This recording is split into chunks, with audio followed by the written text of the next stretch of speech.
መከሰስ አይምሯቸው ላይ ያለ ሰዎች፣ በጣም በበደለኝነት ስሜት የምትሰቃዩ እግዚአብሔር እንዴት ይቀበለኛል የምትሉ ሰዎች ደግሜ አላስበው። ይሄ የሕያው የእግዚአብሔር ቃል የጸና የትንቢት ቃላችን ይሄ ነው። ድጋሚ አላስበው። አሁን በዚህ የእግዚአብሔር ቃል እውነት በህይወት ኑሩ። በጣም ብዙ ሰው ባይዘወይ በዚህ አይነት ጊልቲ ኮንሽስ ነው የሚኖረው። አይችልም፣ ቀና ማለት አይችልም፣ መራመድ አይችልም። እየመጣ ይኮረኩመዋል፣ ይመታዋል፣ ይኮንነዋል። እግዚአብሔር መጣና እንደዚህ አለ፣ የኔ አይደለ እንዴ? አዎ አላስበው። ኃጢአቴንስ ይቅር ብያለሁ፣ በደሌንስ ትችላለህ። አላስበው። ሆነሻል ሰው እግዚአብሔር ድጋሚ አያስበውም በሉት፣ ንገሩት፣ እንዳትመለስበት መሉት። ደግሜ አላስበው ማለት the matter is settled ኢተርናሊ እግዚአብሔር ሴትል አድርጌዋለሁ ማለቱ ነው። እና በሰላም ሂድ። እግዚአብሔር መሐሪ ነው ስባል አሜን እላለሁ። በጣም አስደናቂ እልና በመናው እኔን ከማረ እላለሁ። የራሴ ይታየኛል። የሰው አትንኩ። በቃ መሐሪ ነው፣ ገብቶኛል፣ በዚህ እኖራለሁ። ክብር ለእግዚአብሔር ይሁን። እና እግዚአብሔር መጣና እንደዚህ ያለ ኃጢአታቸውን ምን አለ?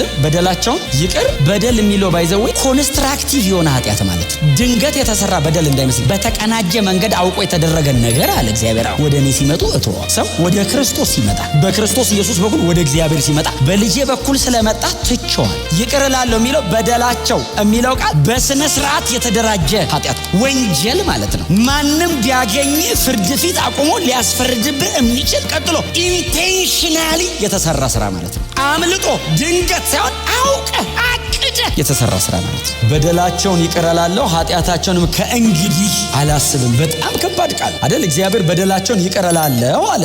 ኦፍ ኮርስ እግዚአብሔርማ ይቅር ባይ ነው ስንል ኃጢአታቸውን ከእንግዲህ አላስበውም አለ። ይሄ ክላይማክስ ነው አይደል? የአዲሱ ኪዳን አንዱ ክላይማክሱ ይሄ ነው። እግዚአብሔር አዲስ ኪዳን አደርጋለሁ ብሎ እንግዲህ ምዕራፍ 8 ስንጀምር ጀምሮ የምናያቸው ኤርሚያስ፣ ሕዝቅኤል፣ ኢሳይያስ ስለሚደረገው አዲሱ ኪዳን በክርስቶስ ኢየሱስ በኩል ስለሚደረገው ስለ አዲሱ ኪዳን ትንቢት ሲናገሩ ቆይተዋል። የቀድሞውን ኪዳን የሚያስረጅ አሁን የዚህ ደብዳቤ ጸሐፊ ደግሞ እንዳለው ከሆነ ቁጥር 13 ላይ ያረጀ ያፈጀ አለ ብሉይ ኪዳን። እኔ እንደው እሱ ስላለው ነው የምለው እንጂ በእውነት እንዲህ ለማለት እኔ ባይለው አይደለም። እንደዚህ ለማለት በጣም ያስፈራል። አሁን ብሉይ ኪዳንን የሚያክል የሁሉ ተአምር የተደረገበትን ኪዳን ያረጀው አለው። ኦፍ ኮርስ አዲስ መጥቷል። ያረጀው ስንል ያፈጀው ብሎ እንዳንመለስበት አድርጎ ይዘጋዋል። ያረጀው ያፈጀው የሚለው ግን የአዲሱ ኪዳን ክብር ምን ያህል ትልቅ እንደሆነ የሚያሳይ ነው። ቃሉ ራሱ ዋው አይደለም የሚያስብለው። አሁን ያኛው ኪዳን ብለው ዕብራውያን በጣም ኢምፕረስ ይሆናሉ። የአባቶቻችን መንገድ፣ የነ ሙሴ መንገድ፣ የታላላቆች የነቢያቶች የነ ዳዊት መንገድ፣ የካህናት መንገድ ብለው በጣም ኢምፕረስ ሲሆኑ ያረጀና ያፈጀ ነው እሱኛው። በራሱ ግን ያረጀና ያፈጀ ብቻ አይደለም። ሁለተኛ ቆሮንቶስ ምዕራፍ 3 ላይ ሄደን ደግሞ አይተናል አይደል? ክብር የሌለው አይደለም።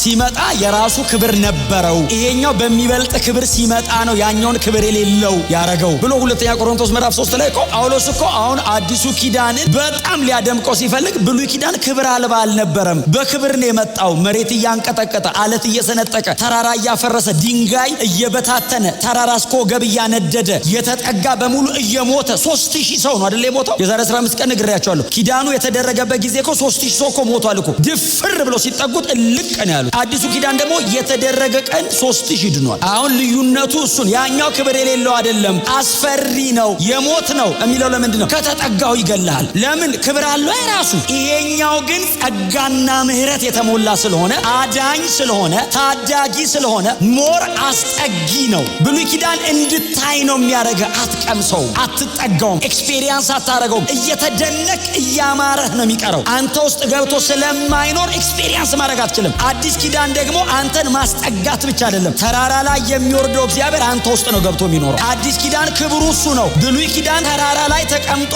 እየቋመጥክ አቤት ከሱ ጋር መኖር ነበር ትላለህ። እግዚአብሔር ከእናንተ ጋር ብኖር ደስታዬ፣ እዚህ ድረስ እመጣለሁ ይላል። ከተጠጓችሁ ትሞቱብኛላችሁ፣ ከቀረባችሁ እገላችኋለሁ። ገዳይ አይደለም እግዚአብሔር። ክብሩን ኃጢአተኛ መቋቋም ስለማይችል ነው የሚሞተው። አዳኝ እኮ ነው እግዚአብሔር። ለምንድን ነው የምንሞተው? ኃጢአተኛ ስለሆን፣ በደለኛ ስለሆን። ከእግዚአብሔር ባህሪ ጋር አይሄድም የኔ ማንነት። ስለዚህ እግዚአብሔር ደግሞ ከሱ ውጭ የሆነውን ነገር ያቃጥሏል። ክብር ናቹራሊ ኮንሱመር፣ ግሎሪ ከመጣ ኮንሱም። ዘንድሮ የእግዚአብሔር ክብር ይውረድ ብለህ ከጸለይክ እኮ ባይዘው አንተን ጥርግ አድርጎ ብቻውን ነው የሚታይ። የእግዚአብሔር ክብር ከመጣ እኔና እግዚአብሔር አንታይም ብቻውን። ስለዚህ አንተን ጥርግ ያደረገና ብቻውን ይታያል። ለምንድን ነው እግዚአብሔር ሌላውን ጥርግ የሚያደርገው? ብቻውን ነው መታየት የሚፈልገው። ክብር አያጋራህም፣ ምስጋና አያሻማህም። አዲስ ኪዳንም ቢሆን ክብር አትጋራም። አብረን እንከብራለን ማለት በከበረበት ያከብራል ነው እንጂ ምስጋና ያጋራል አይደለም። ድሮም ዘንድሮም እግዚአብሔር ያው ነው። አፕሮች የሚያደርግበትን መንገድ ነው የቀየረው እንጂ እግዚአብሔር አይቀየርም። ለዘላለም እግዚአብሔር አንቼንጀብል ነው፣ ሊለወጥ አይችልም። በራሱ በማንነቱ ዘላለማዊ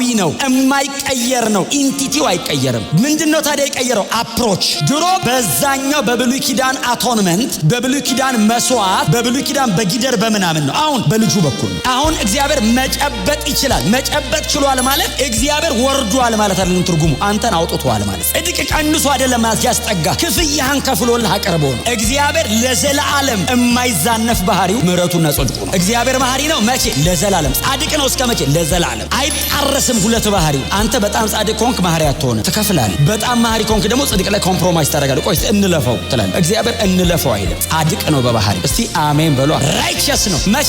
ለዘላለም። ታዲያ ጥላሁንን እንዴት አድርጎ ነው የተቀበለው? ኢየሱስን መሃል ከፍሎ። ኢየሱስ ሞቶ ነው የጠራኝ እንጂ እግዚአብሔር ኮምፕሮማይዝ አድርጎ አይደለም። እግዚአብሔር ኮምፕሮማይዝ አያደርግም። የድሮ ጻድቅ የዘንድሮ መሐሪ እንደሱ አይነት አይደለም። እግዚአብሔር ድሮም ዘንድሮም መሐሪም ጻድቅም ነው። የምህረት ዲግሪው በጣም የጨመረው ኢየሱስ መሃል ሲመጣ። ክብር ለእግዚአብሔር ይሁን እና ይሄኛው የአዲስ ኪዳን ክላይማክስ ነው። የአዲስ ኪዳን ክላይማክስ ነው። የዚህ የተደረገው ኪዳን አንዱ በጣም ክላይማክስ። ብሉይ ኪዳን እኮ ነው። ብሉይ ኪዳን እኮ ኢትስ ኮቨናንት ዲያቴኬ። የብሉይንም የአዲሱንም እኮ ዲያቴኬ እኮ ነው። እኩል ነው። ኪዳን የተደረገው። ብሉይ ኪዳን ግን የሚቀርበው መስዋዕት የሚለው ትክክለኛው የዕብራይስጡም የግሪኩም ቃል ሲተረጎም መሸፈን ማለት ነው። ባይዘው ትርጉሙ መጋረድ ምንድነው? ልክ ሲቀርብልህ እግዚአብሔር እንዳይቆጣ ይሸፍናል፣ አያነጻህም። እግዚአብሔር ሸፍኖት ነው፣ አልፎ ነው፣ ተጋርደህ ነው። የአዲስ ኪዳኑስ መቀደስ ማንጻት ነው። ምንድነው የሚለው? ቁጥር 12 በደላቸውን ምን እላለሁ? ይቅር እላለሁ፣ ከዛ ኃጢአታቸውን ከእንግዲህ አላስብም ማለት ረስቼዋለሁ ማለት አይደለም፣ አላስታውሰውም ማለት ነው። እግዚአብሔር በዘላለም ባህሪው መርሳት አይችልም። ሁሉን አዋቂ። የረሳ ቀን አምላክ መሆኑ ይቀራል። መርሳት አይችልም። አላስታውሰውም ነው የሚለው።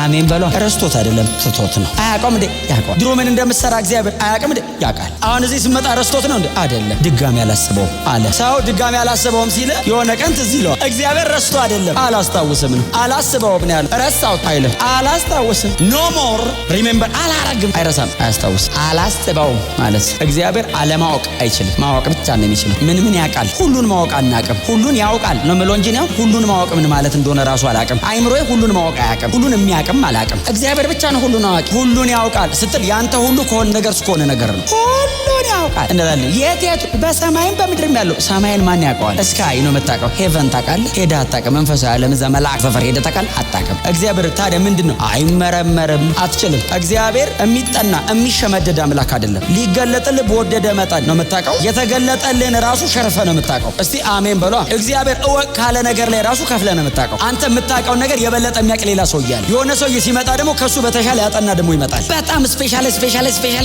ያደረገ ሰው ይኖራል። እግዚአብሔር እሷን ነገር የሆነ ቀን ና ያለው ያለውን አንተ መርምረ ፕላንት ሴል እኮ ተጠንቶ አላለቀም። እግዚአብሔርን ቶ ና ብሎ ከጠራው መካከል የፕላንት ሴል ቤቱ ላስረዳ። ውሃ ስንት ፐርሰንቱ ነው? እኔ ረሳሁት በእውነት ትንሽ ቆይ መሰለኝ 35% ነው ምድር ላይ ያለ የውሃ ክፍል አጠቃላይ የታወቀው ምን እንዳለበት ራሱ የሚታወቀው 65% ምናምን 70%ቱ ምን ይኑርበት ማን ይኑርበት ምን ይደረግበት ማንም አያውቅም። ሄደን አናውቅም። እንኳን ፈጣሪውን ነው የምልህ የተፈጠረው ራስህን መች ታውቀዋል? እግዚአብሔር እኔ መሐሪ ነኝ ይላል። በቃ ገብቶኛል፣ እሱ ተረድቼዋለሁ። እግዚአብሔር መሐሪ ነው ስባል አሜን እላለሁ። በጣም አስደናቂ ወልና በመናው እኔን ከማረ እላለሁ። የራሴ ይታየኛል። የሷ አትንኩ። በቃ መሐሪ ነው፣ ገብቶኛል። በዚህ እኖራለሁ። ክብር ለእግዚአብሔር ይሁን እና እግዚአብሔር መጣና እንደዚህ አለ። ኃጢአታቸውን ምን አለ? በደላቸውን ይቅር። በደል የሚለው ባይዘው ኮንስትራክቲቭ የሆነ ኃጢአት ማለት ድንገት የተሰራ በደል እንዳይመስል በተቀናጀ መንገድ አውቆ የተደረገ ነገር አለ እግዚአብሔር። ወደ እኔ ሲመጡ ሰው ወደ ክርስቶስ ሲመጣ በክርስቶስ ኢየሱስ በኩል ወደ እግዚአብሔር ሲመጣ በልጄ በኩል ስለመጣ ትቼዋል። ይቅር እላለሁ የሚለው በደላቸው የሚለው ቃል በስነ ስርዓት የተደራጀ ኃጢአት ወንጀል ማለት ነው። ማንም ቢያገኝ ፍርድ ፊት አቁሞ ሊያስፈርድብህ የሚችል ቀጥሎ ኢንቴንሽናሊ የተሰራ ስራ ማለት ነው። አምልጦ ድንገት ሳይሆን አውቀ አቅደ የተሰራ ስራ ማለት ነው። አዲኪያ የሚል ግሪክ ቃል የሚጠቀመው አዲኪያ ማለት በውስጥ ያለ ሐሳብና በእጅና በእግር የተሰራ ድርጊት ማለት ነው። እቅድ አድርጎ በስነ ስርዓት ፕላን አድርጎ ዲዛይን አድርጎ የተሰራ አለ እግዚአብሔር። ልገለው የምችልበትን በደላው ወደ እኔ በክርስቶስ በኩል ሲመጣ ይቅር እለዋለሁ፣ ትቼዋለሁ ብለዋል። ኃጢአቱን ደግሜ ክብር ለኢየሱስ ይሁን። እግዚአብሔር ብቻ ነው እንደዚህ የሚያደርግ አምላክ። ይሄ ባይዘው አምላክነቱ እኮ ነው። ማንም የሆነ በደል ካገኘ ደግመ እስከማትሰራው ድረስ ነው የሚተው። የደገምክ ቀን የድሮን የረሳውልህ እንዳይመስል። ከዚህ በኋላ ካረክ እግዚአብሔር እንደዚህ አለ፣ ረስቼው አይደለም አላስበው። የሆነ ነገር ስትሰራ የድሮን አይልም፣ ከዚህ ነው የሚጀምረው። በጣም ኮንደምኔሽን፣ ይሄውን መከሰስ አይምሯቸው ላይ ያለ ሰዎች፣ በጣም በበደለኝነት ስሜት የምትሰቃዩ እግዚአብሔር እንዴት ይቀበለኛል የምትሉ ሰዎች ደግሜ አላስበው። ይሄ የሕያው የእግዚአብሔር ቃል የጸና የትንቢት ቃላችን ይሄ ነው። ድጋሚ አላስበው። አሁን በዚህ የእግዚአብሔር ቃል እውነት በህይወት ኑሩ። በጣም ብዙ ሰው ባይዘወይ በዚህ አይነት ጊልቲ ኮንሽስ ነው የሚኖረው። አይችልም፣ ቀና ማለት አይችልም፣ መራመድ አይችልም። እየመጣ ይኮረኩመዋል፣ ይመታዋል፣ ይኮንነዋል። እግዚአብሔር መጣና እንደዚያ አለ፣ የኔ አይደለ እንዴ? አዎ አላስበው። ኃጢአቴንስ ይቅር ብያለሁ፣ በደሌንስ ትችላለህ። አላስበው። ወናሸርሶ እግዚአብሔር ድጋሚ አያስበውም በሉት፣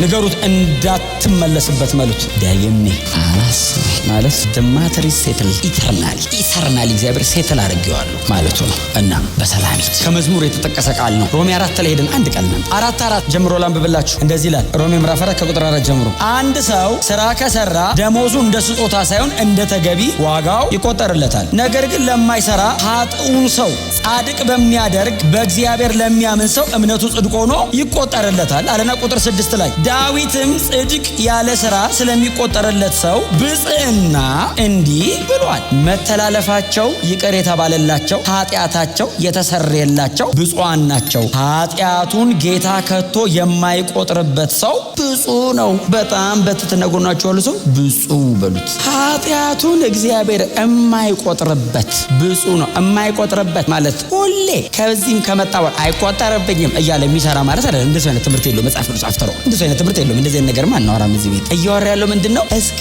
ዛሬ አድርጎ ሆኖ መጥቶ በእግዚአብሔር ፊት ውድቅ ሲል እግዚአብሔር አልቆጥረውም። የባለፈው ዳዊት እንደዚህ አለ፣ ብፁዕ ነው።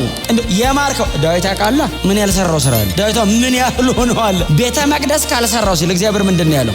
እጅ ደም በደም ነው አለ። ይሄን ሁሉ ስፈጅ ኖረህ መተለሰ አትሰራም። ካንተም ይወለዳል ያ ልጅ አለ። እሱ ምን የሰላም ሰው ነው፣ እሱ ይሰራልኛል፣ አንተ አትሰራም። እግዚአብሔር ምህረት አድርጌልሃለሁ ብሎ ከዘርህ ወይንም ከትውልድ ዙፋን ላይ የሚቀመጥ አይጠፋም ማለት ተንበርክኮ ኃጢአቱ ማይቆጠርበት ሰው ያን ሁሉ አድርጎ እግዚአብሔር መጥቶ እንደዚህ ሲለው ዳዊትን እንደውም ብዙ ጊዜ ጠቅሰዋለሁ። እዚህ እግዚአብሔር ያለው እቀጣለሁ ሲለው እንደዋል በክፉ ሰዎች እንዳጥል በጣም በሚወዱኝ እጅ እንዳጥል ወዳጅም ሲመታ በራሴ እጅ ላይ አትጣለኝ እኮ አንተም ራስን ብቀጣ አትችለው። አንተ እጅ ላይ አርገኝና የፈለከውን አርጋለሁ። ያውቀዋል ዳዊት የሆነ ነገር አድርጎ ሮጦ እግዚአብሔር ስር ይደበቃል። አጥፍቶ ልመታው ስትል ልጅ እቅፍ አድርጎ ቢስም ማለት ነበር።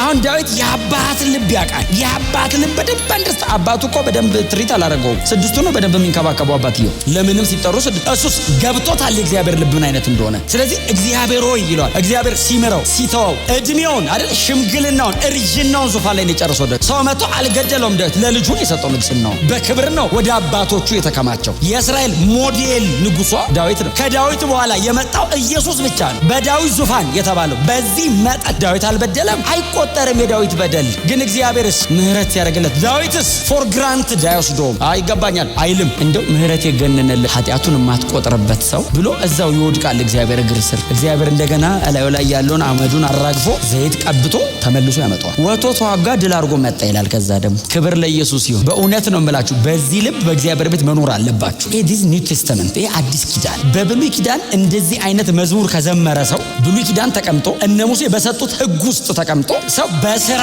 9ኛን ጠብቀ አንዷን ሚስ ብታረግ ትሞታለህ በተባለበት ሰው ሰርቶ ይድናል ሕግ ጠብቆ ነው የምቀበለው በተባለበት ኪዳን ውስጥ ቁጭ ብሎ ኃጢአቱን ይቅር የምትለው የማትቆጥርበት ያለ ስራ የምታጸድቀው ሰው እንዴት የተመሰገነ ብፁዕ ነው ያ ሰው ብሎ መዘመር ከቻለ አዲስ ኪዳን ያለን እኔና እናንተ የክርስቶስ ደም የፈሰሰልን እኔና እናንተ እግዚአብሔር መጥቶ እንደዚህ እኮ አለ። በቃ እኔ አሁን ከዚህ በኋላ ባልሰብክስ ይሄንን ብቻ ይዛችሁት ብትሄዱስ በደልህን ትቻለሁ ኃጢአትህን ደምስሻለሁ ድጋም አላሰበውም። በጣም ከባድ ቃልሽ ባይዘው እግዚአብሔር ይሄንን ድንገት አይደለም ያደረገው። አውቄን ያረኩታል። አውቄ ነው፣ ምሬ ነው፣ ዘግቼ ነው፣ ረስቼ አይደለም፣ ፍቼው ነው። እግዚአብሔር ድንገት አይደለም የተወው፣ አውቆ ነው የተወው። ኢየሱስን አይቶ ነው የተወው። የልጁን ደም አይቶ ነው የተወው። የተሰራ ስራ አይቶ እግዚአብሔር በቃ ትቼዋለሁ፣ ደስ ብሎት ትቼዋለሁ።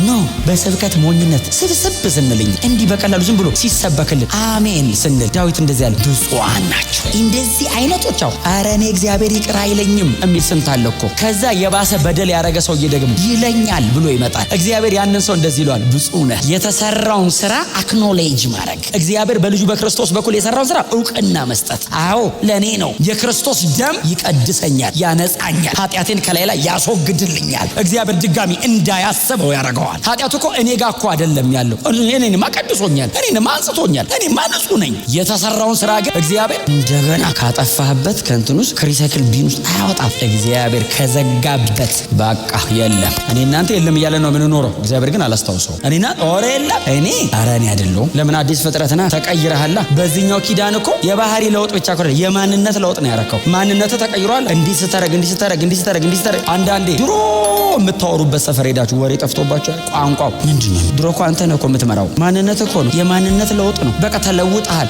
ሌላ ሰው ነህ። በክርስቶስ ኢየሱስ አዲስ ፍጥረት ሆነሃል። በደሉን በሙሉ እግዚአብሔር አስወግዶታል ከላይ ላይ። በጽድቄ ፊት መቆም ይችላል ብለዋል። እግዚአብሔር ሆይ ነገሩ ሙሉ በሙሉ ጥፍት ብሎ ነው? አይ አለ እዛ እንትን ውስጥ። ታዲያ የሆነ ቀን ትዝ ብሎ አይ አላስበው አልሰራህም አይደለም ይል የሰራውን አላስበው ትቻለሁ። ይሄ የኢየሱስ ደም ጉልበት ነው። ደሙ ምን ያህል ጉልበተኛ እንደሆነ እዩት። አቅሙን እዩት። የተሰራው ስራ ምን ያክል ክቡር እንደሆነ እዩት። በእውነት ነው የምላችሁ። እኛ ክፉ የምናደርግ አይደለንም፣ ክፉዎች ነን። አይ ስተህ አይደለም ክፉ የምታደርገው። ክፉ በማንነት ምን ክፉ ነኝ። ክፉ ሊትራሊ ክፉ፣ ምንም ደግ ነገር የማይገኝብን የኢየሱስ የመስቀል ስራና የደሙ ኃይልስ ጻድቅ ነው ያደረገኝ። ጻድቅ ማለት ከድቅድቅ ጨለማ ድምቅ ያለ እኩለ ቀን ማለት ከእኩለ ሌሊት እኩለ ቀን የመጣ ነው። ወይ በቅጽበት በ3 ደቂቃ ነሳ። የእግዚአብሔር ልጅ ነህ ሲባል ድምቅ ያለ ፀሐይ። አይ ይሄንን ሰርተህ ልታረገው እንደምትችል ካሰብክ የኢየሱስ እንደማክፋፋት ማለት እሱ ነው። ኧረ እኔ ድሮም እችል ነበር። ድሮም እኮ ባህሪዬ ጥሩ ነበር። ጥሩ የሚባል የለም፣ ክፉ ነው። በጣም ሳይኮሎጂካሊ ትሪት የተደረገ ሰው አይደለም እዚህ ቤት ያለው፣ ክርስቲያን ነው እዚህ ቤት ያለው። አይ አሁን እንትን የማያረግ እንትን የማይሰራ እንትን የማይሆን አይደለም። እንደሱ አይነት አይደለንም። ህይወት ነው የተቀየረው። ህይወት እዚህ ቤት ከክርስቶስ ጋር ነው የምንኖረው። የዘላለም ህይወት ነው ያለ። እንትን አላረግም፣ እንትን አላረግም፣ እንትን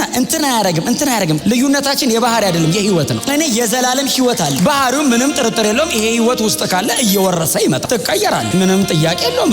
እሱ ጥያቄ ውስጥ ራሱ አይገባም። ቀይር ያረጋል። ኢየሱስን የሚመስል ደቀ መዝሙሩ ያረጋል። ልዩነታችን ግን የባህሪ አይደለም። የማይዋሽ ምናምን እንደሱ አይነት አይደለም። እሱ ፍሬው ነው፣ ምንጩ ህይወቱ ነው። ምንጭ እዚህ ከፍቶታል። የህይወት ልዩነት ነው ያለን። እንትን የማያረጉና የሚያረጉ ዓለም ላይ አይደለም እግዚአብሔር ያደረገው። የልጄ ህይወት ያለውና የሌለው ክብር ለኢየሱስ ይሁን። ይህንን ማድረግ የቻለው ኢየሱስ ነው በመስቀል ስራ። አብም የተቀበለው የልጁን ስራ ነው። እኛንም የተቀበለን ኢየሱስን ብሎ ነው። በክርስቶስ በኩል ስትመጣ ነው ቁጥር 12ን ፉልፊል የምታደርገው። አላስበው አዎ ትቼዋለሁ የሚልህ ይቅር ብዬሃለሁ የሚልህ በክርስቶስ በኩል ስትመጣ ነው። ከዛ ውጭስ በፍጹም ልትጠጓ አትችልም። እግዚአብሔር ክርስቲያን የሚመስል ሞዴፊክ ኦሪጂናል ካልሆንክ አድን። ባህሪው በጌታ ይመስል ሁን፣ ብራስ አትምሰል፣ ሁን ና ወደ ጌታ። እስቲ አሜን በሏ።